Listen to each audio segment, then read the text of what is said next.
Greetings, boils and ghouls. Welcome to Midnight Movie Massacre. Today we're going to be talking about Creatures the World Forgot. This was directed by Don Chaffee and written by Michael Carreras for Hammer Films in 1971. This movie is unique in that there's no spoken dialogue. It's just cavemen grunting and gesturing around the fucking place, and Clan of the Cave Bear and Quest for Fire probably owe it a little bit of credit. Basic gist of the story, if you can call it that, the narrative that plays out through the movie, is there's this tribe of cave people. They're hunting and living their life at the base of an active volcano, like, everybody should do at one point or another. Once you know it, that erupts, kills most of them, and they end up having to flee their fucking home and set out across the desert to, find another place to live. They end up hooking up with this other clan that is, a little bit more advanced. They're using seashells and shit to make weapons, whatnot. They're, doing crazy, sexy tree rituals where they whip the shit out of chicks with, branches and then bang them and stuff. You'd think that you get to see a bunch of nudity and caveman sex, but they do it pretty tastefully. There's partial nudity throughout most of the film. I don't think you actually see any caveman sex, but there is a fair amount of violence. Pretty good fight scenes throughout this bitch too.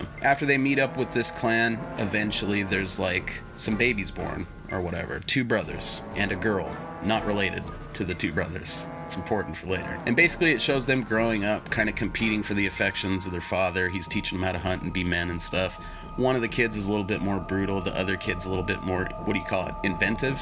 He knows how to make traps and shit to catch animals instead of just spearing them and stuff. So he's a little bit smarter. And they pretty much have this rivalry that plays out throughout their entire lives until they eventually get old enough where their dad ends up getting killed by some cannibal motherfuckers, basically. And one of them has to become, the leader of the tribe. The whole time they're sort of warring for the affections of this girl, which eventually leads them to a showdown at the end of the movie atop a cliff with a fucking boa constrictor, and it has one of the best deaths I've ever seen in movie history.